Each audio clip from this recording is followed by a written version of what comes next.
Elon Musk makes the case that free speech is consistent with democracy, and here's why I agree with him. I want to talk about Kevin McCarthy to make the larger point that our biggest problem doesn't seem to even necessarily be the left. In some ways, it's the GOP establishment. I'll expose how Democrats gerrymander while they can and cry voter suppression when their opponents do it. I'll reveal how the Supreme Court can crush the equity craze in 3 swift steps, and I'm going to now take you into the magical realm of Dante's Paradiso. This is the Dinesh D'Souza Show.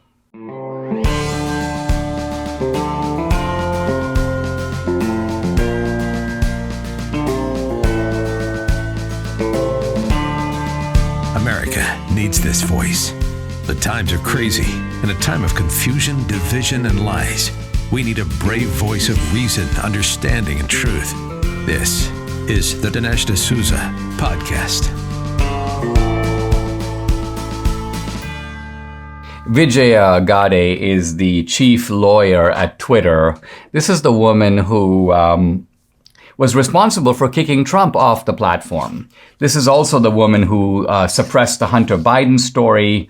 A very powerful attorney at Twitter. She's been at Twitter a long time, and she's in charge of the whole content moderation operation. Well, delightful report yesterday in Politico. Twitter's top lawyer reassures staff cries during meeting about Musk takeover. She's crying. Oh, it's horrific. It's horrible. Now let's pause for a moment and think about this. She's not crying because she is being restricted. She's not crying because any of her friends are being restricted or suppressed. She's crying because she's being prevented from restricting and banning other people. In other words, this is not the weeping of the victim. It's the weeping of the perpetrator. Kind of reminds me of the scene in the Shawshank Redemption. You remember that vicious prison guard who would beat people up and enjoyed it, took a certain kind of sadistic pleasure in it. But when he's busted at the end of the movie, oh no, they got, suddenly this big strong man is reduced to tears. Well, that's basically the political, Vijaya Gadde is the political equivalent of this guy. And if you remember, this is a woman I've mentioned on the podcast before. She came up with a fabulous here in the sense of made up story about her family's encounter with the KKK. And I went on the podcast and went, hey, Vijaya, you know what? Give me the contact information. I'll verify it, whether the story is true. Dead silence, not a word. Why? Because she was obviously trying to get some civil rights points for herself and make it sound like she's some budding Martin Luther King and her family was like struggling for racial justice in the style of Montgomery and Selma. Now, interesting changes already at Twitter. Conservative accounts are surging. In fact, this is a guy with the bulwark, so he's a never Trumper, and he's mad about this. But he notices AOC is down 27,000 followers, Maddow's down 18,000, Colbert's down 21,000, Matt Gaetz is up 25,000, I'm up 41,000, Marjorie Taylor Greene is up 41,000. And he's acting like this is like very fishy, as if, Elon Musk is adding subscribers. No, they're just removing the banning algorithms. So you had all these little freaks at Twitter, and what they were doing is manipulating the dials. Let's boost Colbert, let's boost AOC, let's shut down D'Souza. And now that Musk is coming into the building, they're like, we don't want our fingerprints all over this, so let's stop doing that. Let's get hands off the dials. And of course, what's happening now is that people are getting the natural traction that their own posts are attracting. Now, Elon Musk himself, who does not hesitate to tweet what is on now his own platform, very interesting couple of tweets that I want to examine for a moment. He goes, the extreme antibody reaction from those who fear free speech says it all. And isn't that true? These are people who are reacting like Dracula before a cross. And no one's even throwing holy water on them because no one's forcing them to listen to anyone. They can block anybody they want. It's just they hate the idea of other people being able to speak. In other words, there's a tyrannical impulse on the left that has now invaded the mainstream of the Democratic Party. Of course, it's all done under the pretext, we're suppressing disinformation. Well, first of all, disinformation is defined mind is whatever they don't agree with. That's disinformation. It's not as if they have a list of factual propositions that they're able to demonstrate with like Euclidean clarity that they're upholding. If so, I'd like to have a list of those factual demonstrations that supposedly the rest of us are denying. This is all complete nonsense and camouflage. The truth of it is they want to shut down their opponents from speaking. They've been able to do that. They're mad now that they can't do it. And here's Elon Musk calling for a different standard, which I think is the right standard for all social media platforms, namely this: if it's legal, you can say it. Yeah, it might offend some people, so what? Yeah, some people may not want to listen. Close your ears. Don't go on Twitter. Look somewhere else. Read a book. So this idea that you have a right not to be offended, guess what? You don't. I'll continue with Elon Musk here. By free speech, I simply mean that which matches the law. And then he goes on to make an interesting point. He's not making the sort of civil liberties point that we have a right to free speech regardless of what the majority says. Rather, he makes this point. He goes, I'm against censorship that goes far beyond the law. If people want less free speech, they will ask the government to pass laws to that effect. Therefore, going beyond the law is contrary to the will of the people. He's making kind of an ingenious argument, which is that if the collective will of the people was that certain types of speeches are out of bounds, let's just say, for example, extreme forms of obscenity or pornography, we just don't want that in our society, fine, pass a law that says that hardcore pornography can't be circulated, and that does reflect the will of the people. Whether or not you agree with the law, the idea here is that that was passed through the democratic process. That's the channel for the will of the people. And therefore, legality, Musk says, does reflect the will of the people, whereas what the left wants is not the will of the people. What they want is essentially an elite, them, having the decision to decide, well, that guy, we don't really like what he has to say. Let's restrict his expression. Let's dial this guy down. Let's shadow ban that guy. Let's kick this guy off the platform. All of that whole big sad and sick circus is now, thanks to Elon Musk, coming to an end. Ordinary towels just don't seem to dry you much anymore. They feel soft and lotiony in the store, but you take them home and they don't absorb. Well, why not? Because towel companies typically import the product and they add softeners to make the towels feel good, but they don't dry you very well. Now, Mike Lindell, CEO of MyPillow, has solved this problem. He founded the best towel company right here in the USA. They have proprietary technology to create towels that feel soft and actually work. They're all made with USA cotton. They come with the MyPillow 60-day money-back guarantee. We only use MyPillow towels in our home. For a limited time, Mike's offering a ridiculously good deal on a 6-piece towel set. That's 2 bath towels, 2 hand towels, 2 washcloths, all made with USA cotton, regularly $109.99, but now $39.99. Wow. Call 800-876-0227. That's 800-876-0227, or go to mypillow.com. You got this discount, deep discounts on the other MyPillow products, but to get the discounts, you need to use promo code DINESH Dinesh. I want to talk about some of the internecine fighting that's going on right now inside the Republican Party. Not so much to take sides about it or in it, but rather to show a way to transcend it. So there's been a series of tapes that have come out that show Kevin McCarthy bashing other members, well, of the GOP, specifically Matt Gaetz, but also Mo Brooks. And this is evidently because Gaetz and Brooks are seen as taking Trump's side on the election, and moreover, their comments about January 6th. And here's Kevin McCarthy speaking, I guess, of Gaetz. He's putting people in jeopardy, and he doesn't need to be doing this. And then Steve Scalise, the kind of number 2 guy in the GOP in the House, says, quote, it's potentially illegal what he's doing. This I find odd. He doesn't say what exactly is illegal. And then Gaetz has kind of hit back, and he said, quote, this is the behavior of weak men, not leaders, striking out at McCarthy and Scalise. And then Tucker Carlson on Fox basically says that we got to stop McCarthy from being the leader.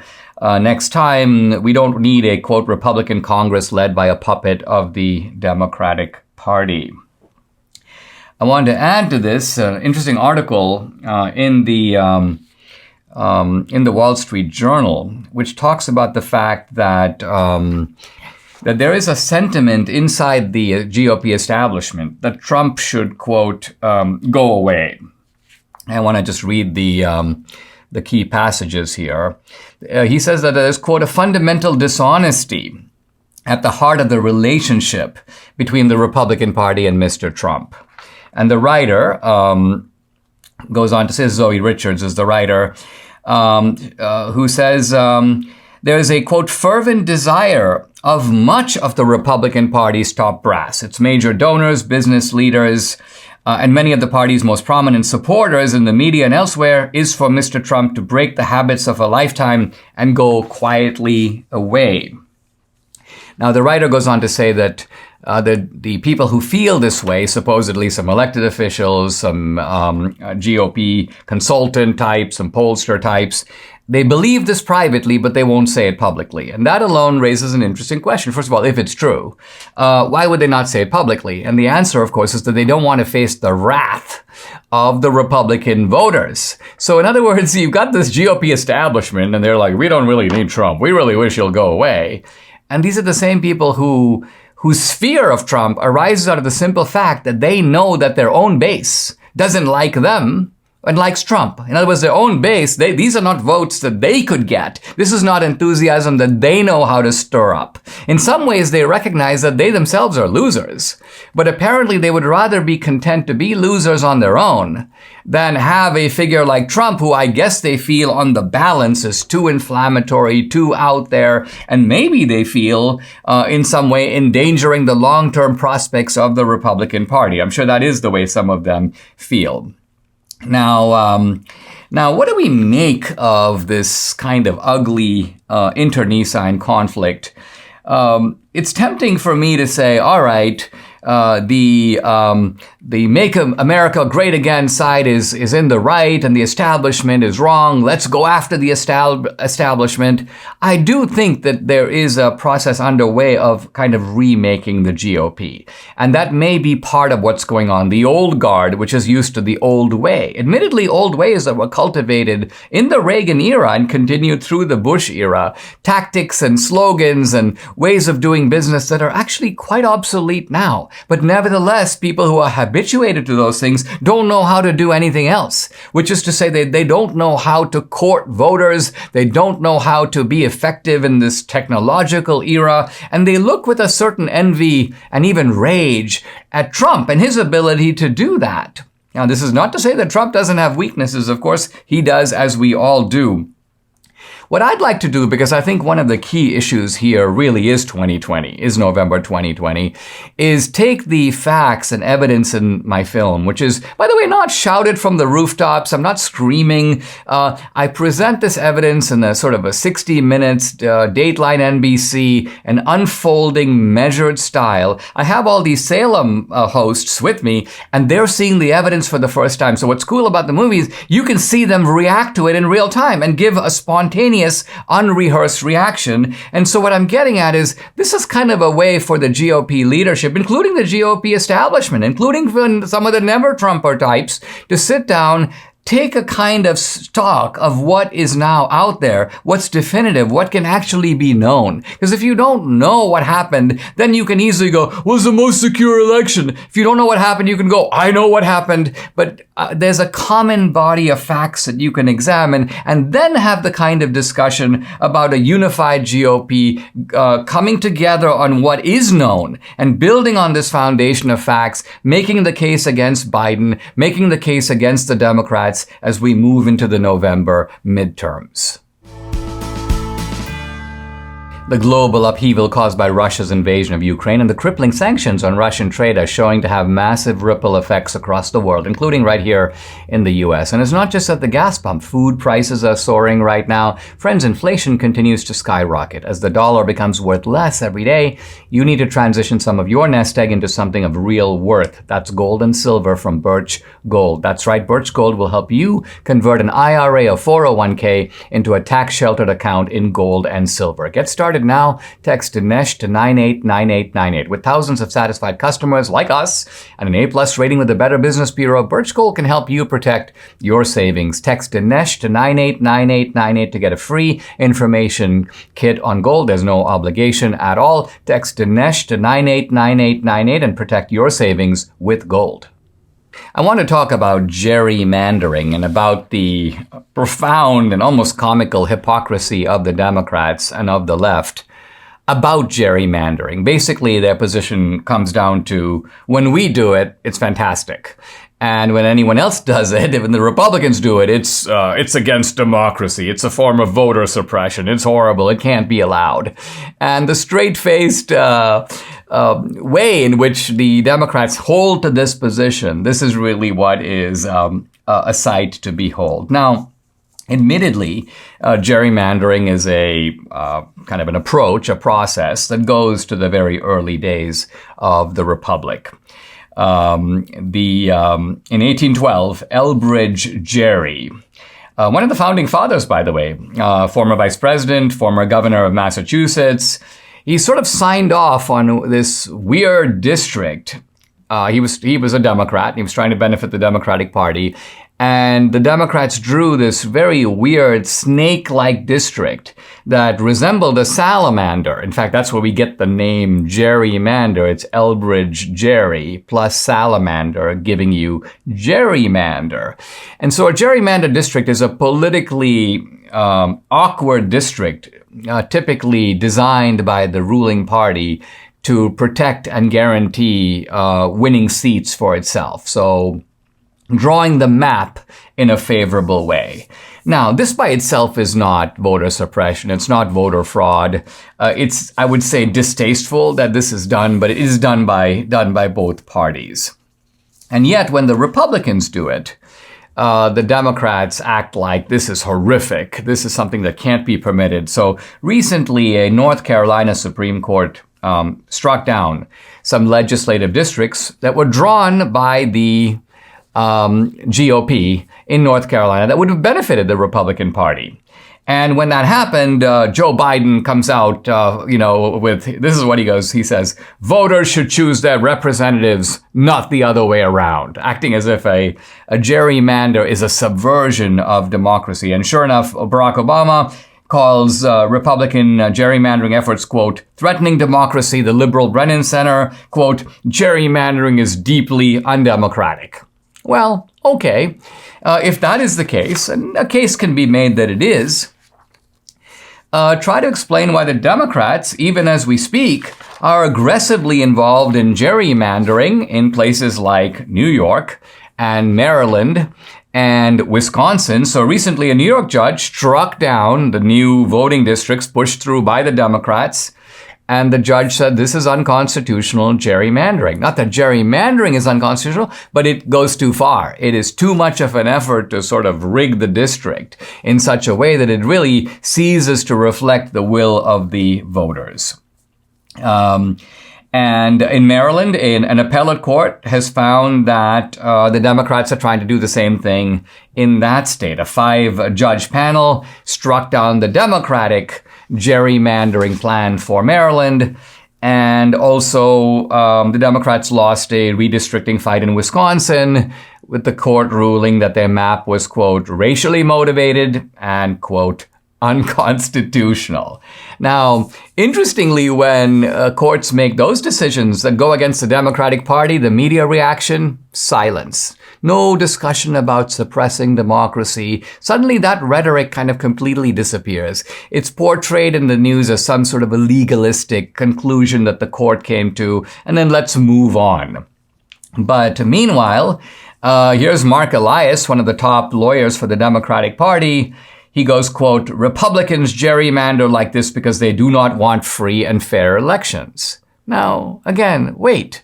If you're going to articulate this kind of a standard, at least attempt to apply it across the board, or at least give some explanation of why democratic gerrymandering is noble and conducted with a decent respect for the opposition, whereas Republican gerrymandering is just ruthless and callous and somehow, in other words, try to show the dividing line, the moral or political sense behind why it's okay for the Democrats to do it and not okay for the Republicans to do it. Of course, no such rationale exists. To look at New York for a moment, the Democrats were basically trying to restore a district that Democrat Max Rose lost. This is the 11th district of New York, to Nicole Malliotakis. And Nicole Malliotakis is now in Congress, and Democrats are like, let's try to figure out how to defeat her. So they basically redrew her district. They pulled in the Park Slope area, very liberal, kind of Tony upscale area of Brooklyn. And they thought, well, by putting more liberal voters into that district, we should be able to knock out Nicole Malliotakis. So again, I'm not climbing on a moral high horse to say that the Republicans are right to do it, the Democrats are not. But I'm saying that the Democrats don't have the moral high horse either. This kind of gerrymandering, which is sort of ancient, I think is something that we should be moving away from. We should try to have cleanly drawn districts that roughly represent the very often diversity of voters in a particular state. Obviously, a Democratic state is going to have more Democratic-leaning seats because there are more Democratic-leaning voters. But the district shouldn't be drawn in such a way as to betray and undermine the will of the voters.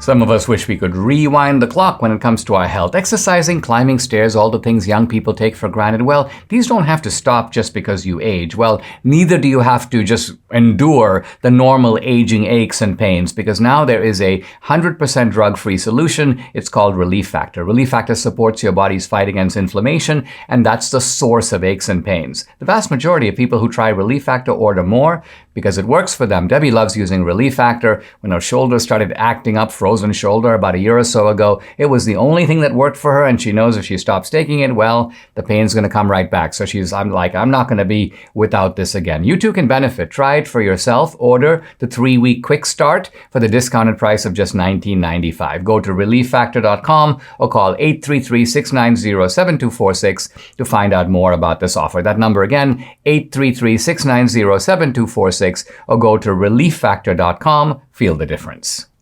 I want to talk broadly about what can be done, and in fact, who should do it to defeat this vicious equity mantra and equity ideology that is infecting the American campus, but it's also infecting our society generally. Now, I was looking at some of the briefs that are being presented or filed in the Harvard case. This is the Supreme Court taking up the issue of affirmative action. And you begin to see what's going on and sort of how disturbing it is. So, if Harvard were to adopt a purely merit-based admissions policy, which is to say, if Harvard were to be colorblind, not really look at the race or ethnicity of the applicant, just really look at their grades, look at their test scores, look at their academic preparation, and decide based on that. Well, according to this documentation presented to the court, if they did that, if Harvard were colorblind, over 50% of the admitted students would be Asian American. Wow. 51.7% to be specific. And similarly, what is the Asian American population of Harvard now? 24%. So the Asian American population of Harvard would double. And this group, Asian Americans, which are 6-7% of the population, would nevertheless be half of the Harvard student body. Again, this is not because they're discriminating or they've got a history of looking down on other people. This is all nonsense. It's purely because the Asian Americans have better grades, better test scores, work harder, study harder, stronger family values, put a higher importance on education. These are the cultural and behavioral factors that explain why Asian Americans are in this, well, not privileged in the sense of fortunate, but earned position. Now we turn to the share of whites. Whites are currently 37.6% of the Harvard student body. And if there was a colorblind policy, the number of whites, the proportion of whites would be, well, about the same. In fact, it would go down very slightly from 37.6 to 35.5. So interestingly, we see that affirmative action here is not having a dramatic effect on the proportion of whites at least Harvard and perhaps also at other colleges. The Hispanic share would drop significantly from 14.9%, which is where it is now, to, wow, 2.7%. I mean, this is just a tremendous. So essentially what would happen, and the black share, unbelievable, would vanish from the current share, 15.8%, to 0.9%. Blacks would be less than 1% at Harvard on the basis of merit. So you can see here both what a true meritocracy would produce, but you can also see why the Harvard officials would be embarrassed by that kind of a result.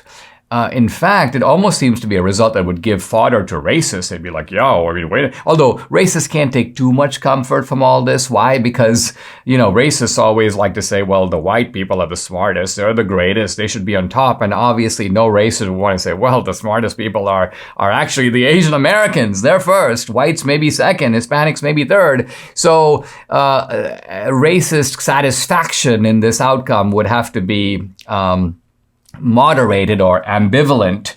But the point I'm trying to make is that the sheer embarrassment of these institutions of having a very small, in the case of blacks, almost negligible number of blacks, in the case of Hispanics, still at a very small, under 3%. This is why they do all this racial engineering. This is why they're into this big equity thing. And the way that they push the equity thing is that they have this idea that every racial group should roughly approximate. It's like in the absence of discrimination, we expect, and this is, of course, the preposterous premise, false premise, by the way. In the absence of discrimination, we would expect each racial group to fan out into Harvard and other elite colleges at roughly its proportion in the surrounding population. Now, why is this a foolish assumption? The reason is that groups perform differently. I'm not saying that this is due to some intrinsic factor. It could be due to cultural, behavioral, who knows, all kinds of factors. It's kind of like asking, why is it the case that Indian Americans in the United States, why is it the case that so many of them are doctors? Why is it the case that so many of them are engineers? Why is it the case that so many own motels stretching across the Midwest? Why do so many Indian Americans have Indian restaurants? Well, look, there are explanations for all those things. But the idea that, Indian Americans should be present at roughly their proportion on the basketball court and Jews should be present at roughly their proportion in farming, this is all a certain kind of crazy talk. But it's the kind of crazy talk that is now respectable in academia. I think that while I'm happy to see a number of states passing laws about critical race theory and so on, it's really the Supreme Court's job here to step in on the basis of the 14th Amendment.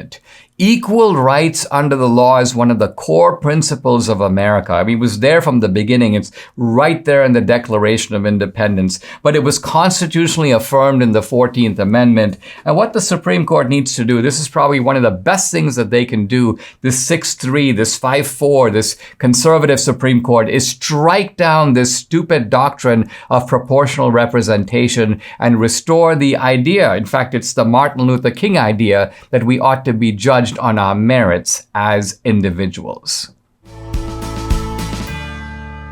Imagine the lifelong impact of a journey to the Holy Land. Surrounded by like-minded travelers, picture yourself stepping foot in iconic locations right out of Scripture. Join Dr. Sebastian Gorka and Dinesh D'Souza on this life-enriching Israel tour, November 30th through December 9th, 2022. For more information, call 855-565-5519 or visit standwithisraeltour.com.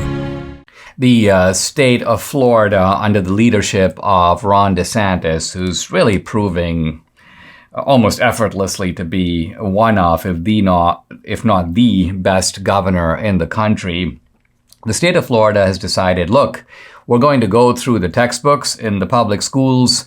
A lot of them have all kinds of ideological content, critical race theory, including in the math curriculum. So Governor DeSantis is like, listen, math is about teaching numerical skills. It's teaching addition and subtraction and equations and algebra. And this whole idea of trying to inject your feelings into it and inject societal concerns, racial equity, your emotional reaction to math, as if what really matters is not getting the equation right, but kind of how it makes you feel. This is, Florida is doing a very necessary cleanup operation here. And look, I come out of a culture, this is of course Asian Indian culture, but it's just as true of Chinese culture. It's the culture of the entire Far East. And that is that math is ultimately about getting it right. And there is a sort of exactitude in mathematics that you don't have in other fields. If somebody asks you what you think about Hamlet, there you can have a range of subjective reactions. You can approach Hamlet analytically from many different angles. But although there may be more than one way to solve a problem, typically in a math problem, there is one correct answer, and either you get it or you don't. And this is really the position of DeSantis. Quote, math is about getting the right answer. It's not about how you feel about the problem. Touché.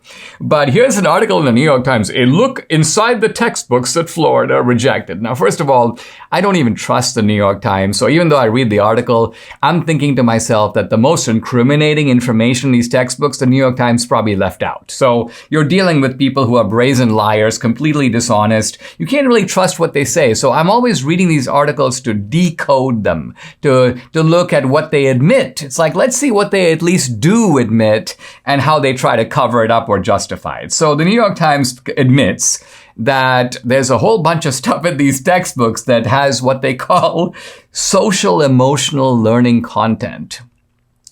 And then, in order to give this a patina of respectability, quote, a practice with roots in psychological research that tries to help students develop mindsets that can support academic success. So evidently, academic success is not due to habits of discipline, paying attention, using your visual spatial skills, developing a kind of math memory in which things like the ability to recite simple things. 9 times 7, what's the answer? Give it to me right now. Don't wait and remember the tables and start doing the 9 times tables till you get to 9 times 7. If you don't have those infrastructural skills, how are you going to go to the next step in math? But of course, the New York Times is all on board with this social emotional learning. They pretend like there's some major distinction between social emotional learning and critical race theory, even though the examples that they give show that there's no such distinction. In fact, there's a ridiculous, there's one of the few examples that you can look at and evaluate for yourself is they have a question about Isaac Newton. All right. You're expecting maybe if they want to situationally locate this to give people a little bit of a narrative sense, you'd have Isaac Newton sitting under a tree. Maybe he notices the apple fall. Maybe he then notices that the moon is, quote, falling in the same way as the apple. This is kind of what I expect. But here's the actual question. Newton is afraid of heights. He doesn't want to cross a hanging bridge in the Belize jungle. So obviously, this is what I'm guessing, is somebody drafted the original anecdote involving Newton. He's at Oxford. They're looking at the historical anecdote, and someone goes, oh, well, we can't mention Oxford. Oxford has a legacy of being British, and the British are connected with the white people. Why don't we put Newton in Belize? This will give it a sort of multicultural chic. And so this is the kind of nonsense that these people spend their time on in the math textbooks, and no wonder the ordinary American student is a virtual moron in math. No wonder Americans do the worst or among the worst in the world. No wonder that these students come to America, not just, by the way, from Asia. They come from the West Indies, they come from Trinidad, they come from Pakistan, they come from all over, and they run circles around the American students for the simple reason, not that that the American students are dumb. It's that they haven't been taught. So I don't blame the students. I blame the educators who have essentially immersed themselves in this kind of social ideology. They're more concerned about programming and indoctrinating these students than they are about teaching them math. And now the New York Times is a little mad that Florida is onto them and is actually correcting the problem. Here's another example given by the Times, equally telling. They talk about a rejected McGraw-Hill pre-algebra textbook shown below, which, quote, did include mini biographies of mathematicians through history, almost all of whom were women or people of color. So evidently the mathematicians who are white, which, by the way, to be honest, in modern mathematics is the vast majority, are excluded. And what they do is they find the mathematicians of color and the female mathematicians, and they put them in the textbook. So once again, this is an attempt here to replace math with equity indoctrination. And Florida is having none of it, and I hope Florida proves here a model for other states to have none of it either. Mike Lindell, the inventor and CEO of MyPillow, wants to make it easy for you to be a super shopper just like Debbie and me. Well, how? By giving you great deals. For example, his Giza Dream bed sheets are now 60% off, as low as $39.99. Plus, with any purchase using promo code Dinesh, you're going to get a free copy of Mike's inspirational book. Mike is also offering up to 66% off a whole bunch of other products. All the MyPillow products come with a 60-day money-back guarantee and a 10-year warranty. Call 800-876-0227. That number, 800-876-0227, or just go to mypillow.com. But to get the discounts, you need to use promo code Dinesh. Does our situation in America today bear some resemblance to the situation in the Soviet Union before the fall of communism? I'm going to let you be the judge for yourself, but I've been reading, well, not the book. I'm reading a review of a book by David Satter. The book is called Never Speak to Strangers and Other Writings from Russia and the Soviet Union. And what I find fascinating about the review is it talks about Satter's travels through Russia.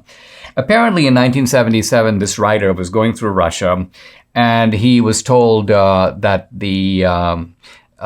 that some friends of his would arrange a meeting with some Lithuanian dissidents. So he meets with these guys, and he comes back to America, and he talks to some of his friends, and he says, oh, I had a fascinating meeting with the people that you connected me with. And they tell him that their friends told him that he never met them. So this seems really strange. Well, so Satter has to figure out what happened. Well, it turns out that when he got there, the people who were posing as the the Lithuanian dissidents were actually KGB agents in disguise. So it was a completely fake meeting. This guy think I'm meeting with dissidents, but he's actually meeting with the KGB. Now, when I read that, I thought to myself, this sounds to me like the guys who are plotting to kidnap Governor Whitmer, and they think, oh, we're going to meet with some fellow militiamen. We're going to discuss whether this plot is viable. They're actually meeting with FBI agents, which is basically our version of the KGB. So let's continue here. And the theme that comes through from this review is the idea that what the Soviet Union liked to do is manufacture a reality completely different from the reality of the world. And they then try to make you live in that reality. So think of how this really resembles America today. We have a media that puts forward a reality, but that's really not what's happening. That is a highly colored, twisted, ideologically purified view of the world. It's essentially propaganda masquerading as fact. And facts are classified conversely as propaganda or as disinformation. Oh, we've got to suppress disinformation. Now, so in the Soviet Union, they would have trade unions. Even though they weren't real trade unions, these were basically unions that were put together by the state. They would have elections. Even though they're not real elections, either the candidates themselves were screened, or the election was held, and then they just declare the winner without, no one really has an idea of what the votes actually show. In the Soviet Union, if you had a grievance, you could go to court, but they weren't real courts. They weren't real judges. Everything was ultimately decided by the state. And all these processes and systems, even the names. I mean, the German Democratic Republic was basically the communist regime of East Germany. There's nothing democratic about it. The name is purely a kind of fiction. In 1980, the Soviet Union sponsored the Olympics. Well, turns out it wasn't even a real Olympics. A lot of the athletes, first of all, were professional. At that time, athletes had to be amateurs, but this was not the case.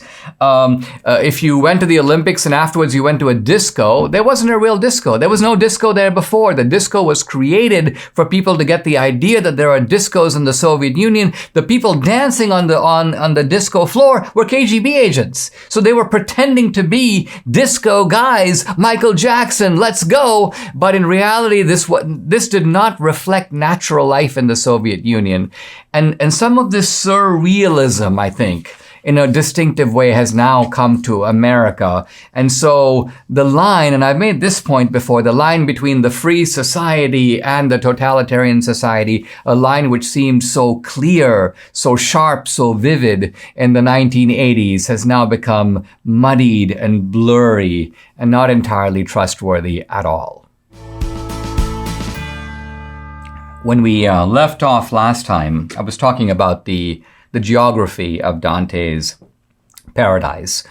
And unlike the Inferno, which is sort of deep in the bowels of the earth, and the purgatorial mountain, which ascends out of the ocean on the earth, Dante locates paradise not only in the planets and in the stars, but ultimately beyond the stars. Dante fully recognizes that in the end we are moving beyond space and time.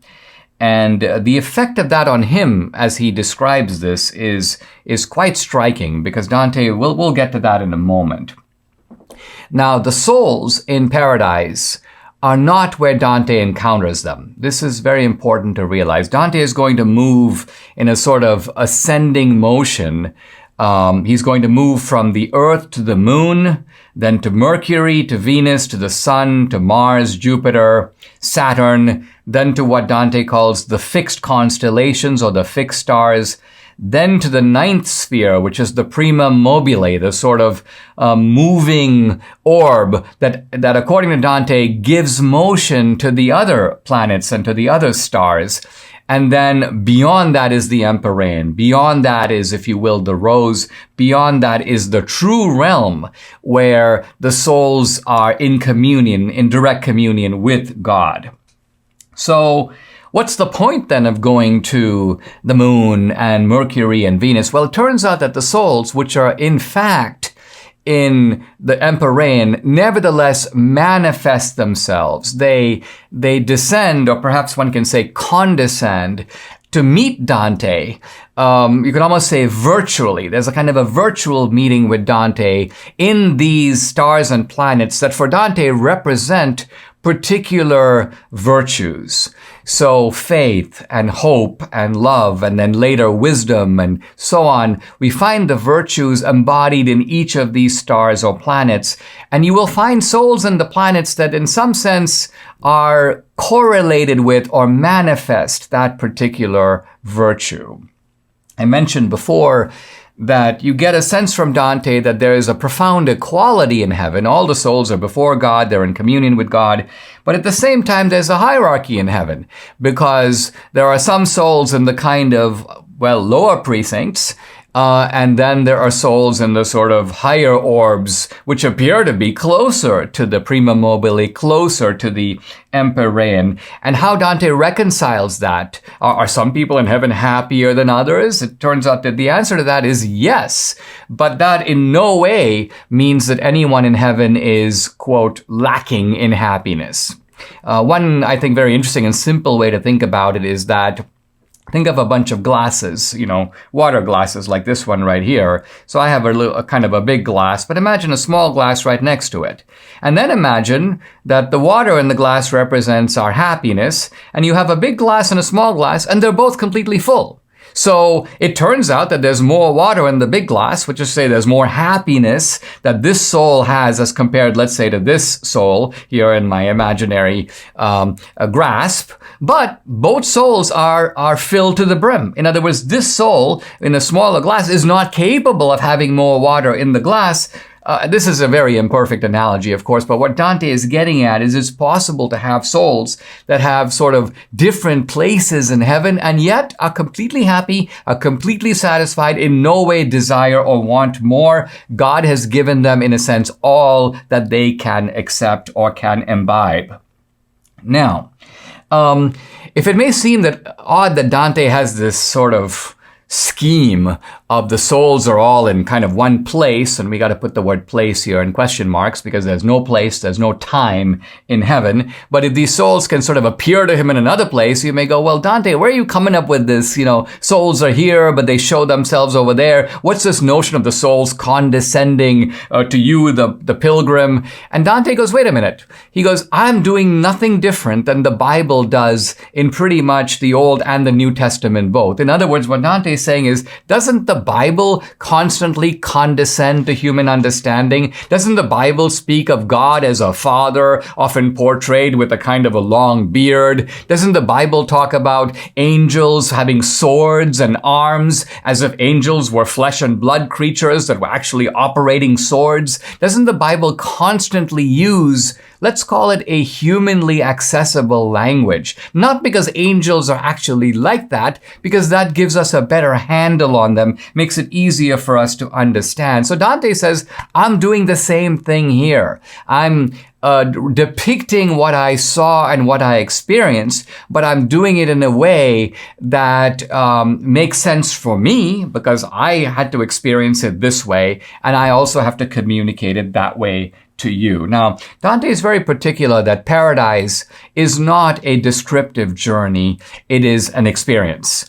And he sort of warns the reader, you kind of have to be ready for the experience, by which he means you have to have fully taken on board the lessons of the Inferno and the purgatorio. In other words, no reading the paradiso first and then going back, because we, like Dante the Pilgrim, have to be educated along the way and bring all that sort of, not just knowledge, but wisdom to bear on what's going to happen in paradiso. Paradiso is more than a learning about. It is kind of a participating in. And Dante will say things like, listen, as I saw what I saw, words fail me. And it's not just that I didn't know the words, my intellect failed me and my memory failed me. And so all I can tell you is what I remember. But Dante's kind of giving us a forewarning that we're not going to be getting, even from him, the full picture. Why? Because he's unable to give it. He can't remember it all. This is the kind of experience that goes beyond the realm of normal human experience. And in that respect, it paralyzes the vocabulary. It dilutes the understanding, and it even blurs the memory. And so we're going to go into a unique type of journey where Dante is going to take us with him, but warn us at the outset that we're not going to experience exactly all that he himself experienced. Subscribe to the Dinesh D'Souza podcast on Apple, Google, and Spotify, or watch on Rumble, YouTube, and salemnow.com.